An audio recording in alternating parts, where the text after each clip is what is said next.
Hi, I'm Don Mackey, LCAT Director, and I'm here with another health update with Town of East Long Meadow Health Director, Amy Petrosky. We are now at March 29th, and we have been a couple of weeks, I guess, 3 weeks or so since we talked last time, Amy. So I guess just give us an update as to where we are, where the town is with its public health department and its administration, what had been its administration of the vaccines. That's ended, and you can explain that. And then maybe we'll talk about where we are in the eligibility queue at this point for people, and then some of the things that you are doing through your department relative to the vaccines. So take it away. Sure. Yeah. Thanks for having me, Don. We are, as you said, in March, which means we have all made it through a year of this pandemic and have struggled and pulled and pushed and gotten to where we are. So most recently, the update that we gave was about the vaccination program that the town was administering between the health department, the fire department, and the council on aging. The last time we chatted, there was some expectation that the governor was going to stop that program and move towards primarily mass vaccination sites for the vaccination of our residents. There was some small hope that that might be overturned and we may still be able to access some vaccine for our residents. Since then, it has transitioned into mass vaccination sites as the primary source of vaccines. East Long Meadow has been cut off from all vaccination supply. So our program has essentially ended. We do have one last round of dose 2s happening in the second week of April, but there will be no additional first vaccines being administered through the health department / fire department moving forward, unless something changes.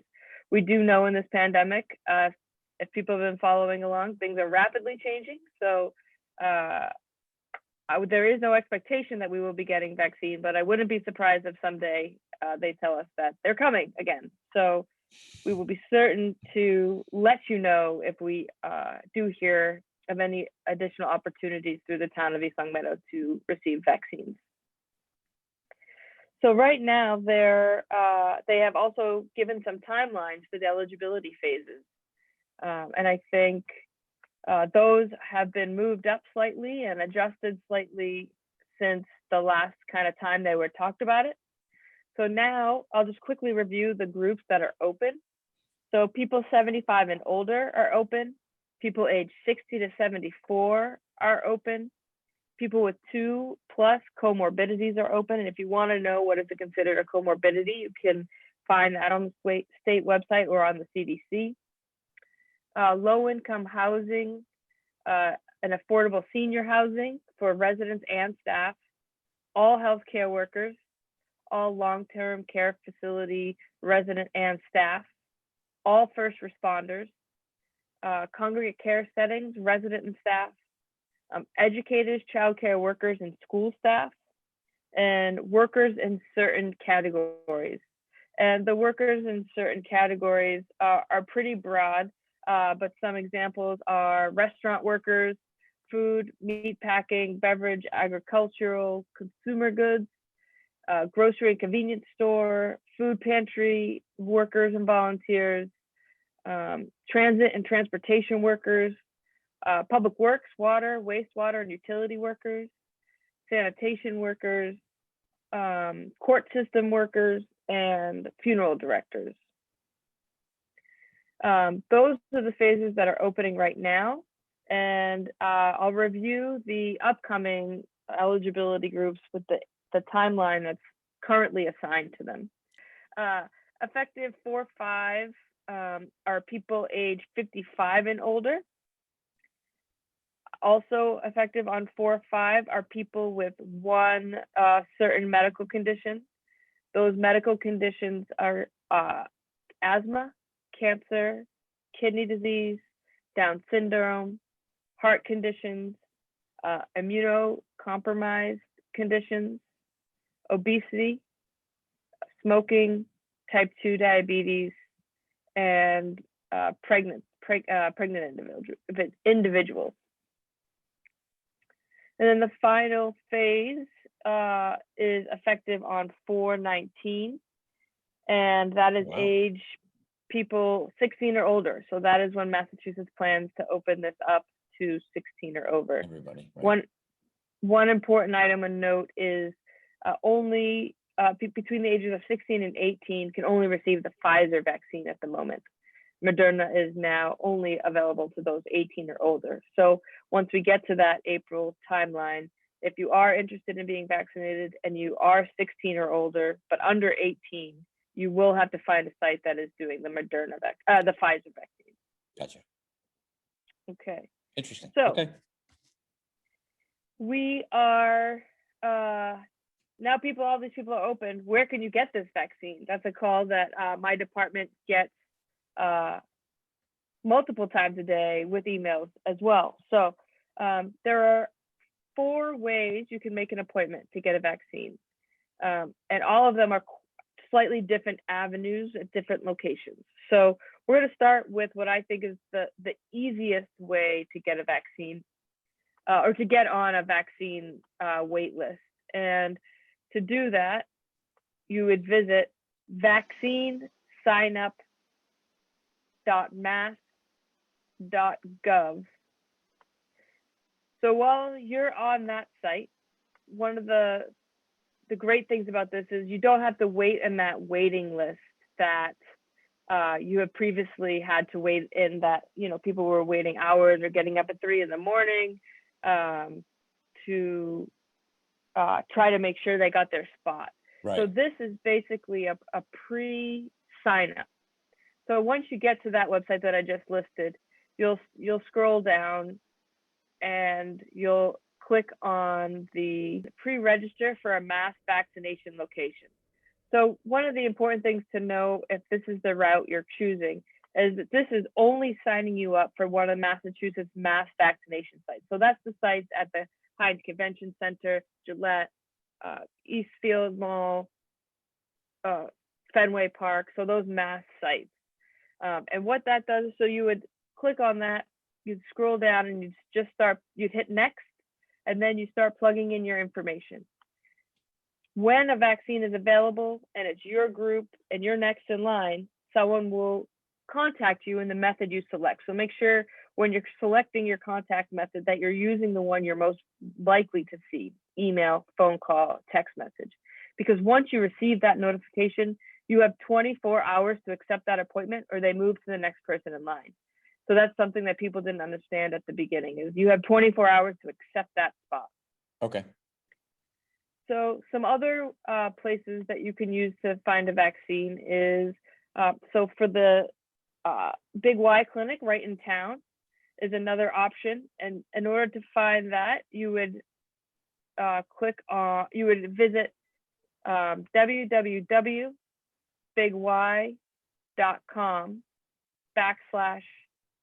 vaccine-eligibility-check-2.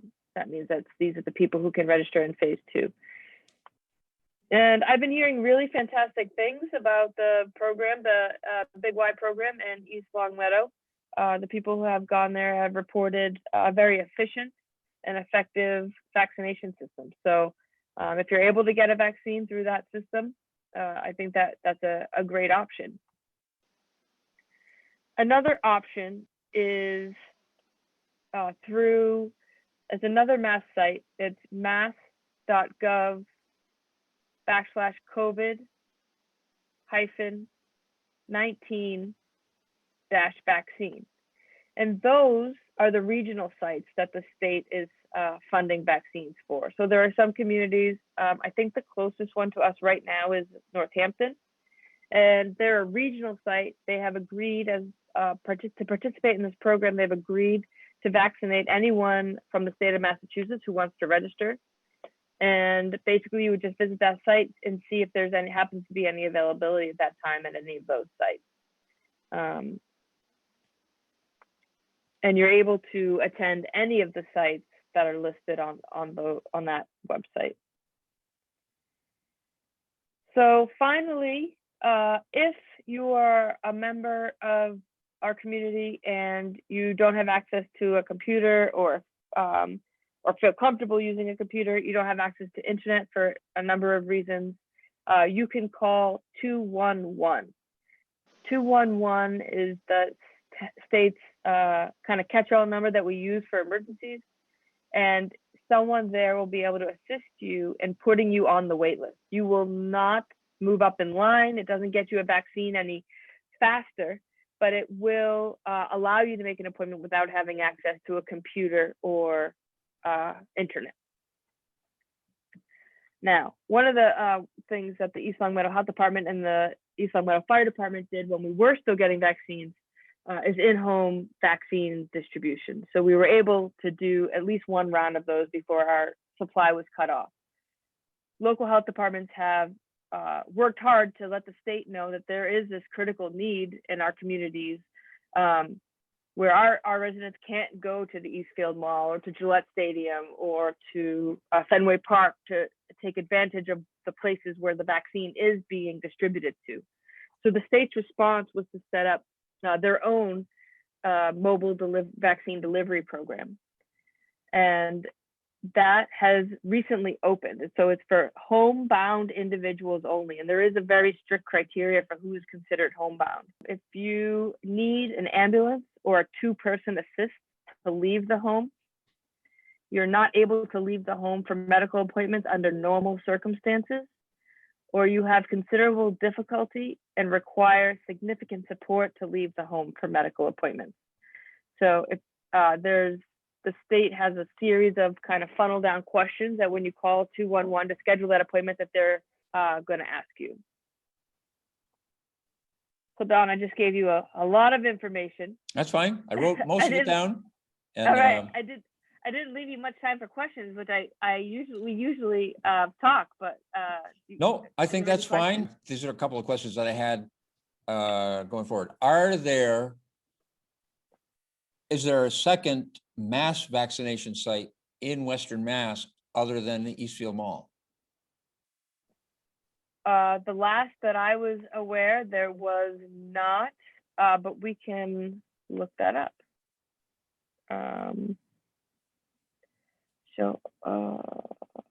Mass vaccination sites. So Boston, so Fenway Park, Heinz Convention Center, Reggie Lewis Center in Roxbury, Danvers Doubletree. There's one in Dartmouth, Gillette Stadium, Natick Mall, and Springfield. So Springfield is the only mass vaccination site in Western Mass. I thought it was, but I was just checking. And the Northampton is a regional, that's coordinated through the health, I believe, the health department in Northampton, isn't it? Correct, yes. So and Greenfield is the same setup. Yeah, so there are a few out in Western Mass. So we have some in Franklin County, some in the Berkshires, Hampshire County, UMass Amherst has a regional program that they're using. Quickly, Pittsfield, I'm just quickly scanning the list. Shelburne Falls, Turner's Falls, Uxbridge, I think is pretty close. Yeah, it's close. Worcester area, halfway rather than 3/4 of the way across the state. Right. So the other question was, do you know if the supply to Big Y, for example, I guess Big Y is what I'm thinking of, has increased at all? Are they getting larger amounts of vaccine for their program compared to, say, a month or 3 weeks ago, or is it still the same? Or do you know? I do not know. Okay. And the reason for that is because all the, so CVS is also another avenue. I didn't Right. give you the CVS website. But I do know that there are people in our community using that program, and I apologize for not listing that. But the pharmacies are receiving their vaccine allotment through the federal vaccination program. So it's a completely different funneling of vaccine. One of the other benefits of attending one of the mass vaccination sites is that if you are someone who's older or need support, you can bring a caregiver and they will vaccinate that caregiver even if their group is not open yet. Right. I will say, I went a couple weeks ago to the Eastfield Mall.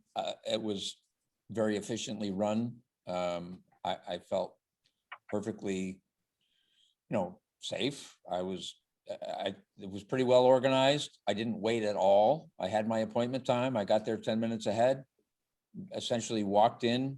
I stood in line for maybe 30 seconds behind a group of 6 or 8 people. And I was called over to a table and waited my, 15 minutes afterwards and went on my way. It was really couldn't have been easier. So. That's great. Yeah, I know at the start there were some barriers and hiccups that Eastfield Mall was having, but similarly to your experience, I have been hearing mostly positive feedback now from that facility. So here's another question. Has the emphasis on working out the kinks and getting vaccines in people's arms impacted testing to any detriment of keeping track of sort of where things are moving? I don't think so. The mass testing sites are still available. They're still running. They're still free. They're still being funded by the state. Because I think testing remains a key, critical part of this whole process. I mean, yes, you want people vaccinated, but you can't vaccinate people and stop testing. Yeah, testing still is key to contact tracing and stopping the spread. We don't want this virus to start to get a hold and start to mutate and to turn into these other variants that we've seen, because those will be a lot harder to protect ourselves against. So continuing to practice diligence and get yourself tested if you're exposed, stay home if you're feeling sick. Even if you're vaccinated, if you've been a close contact,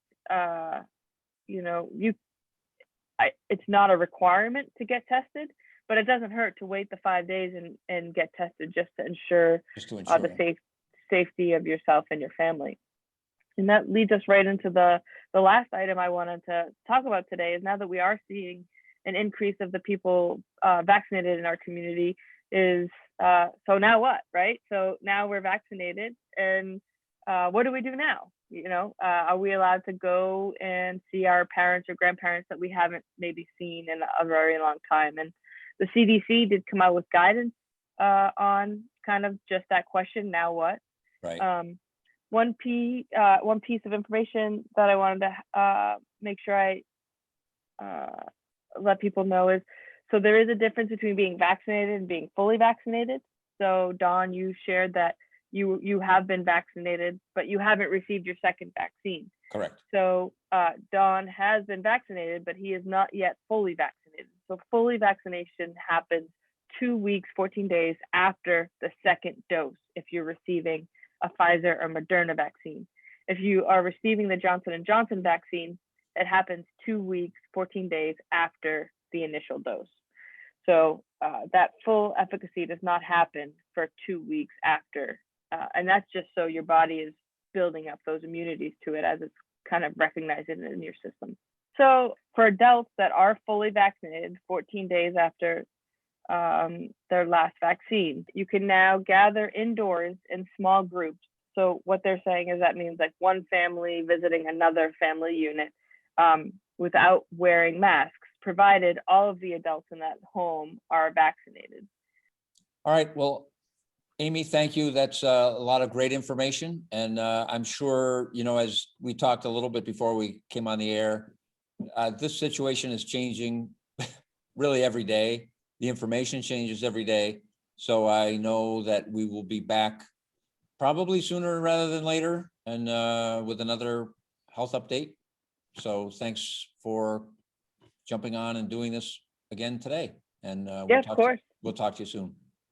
Thank you. All right, I'm Don Mackey, LCAT Director.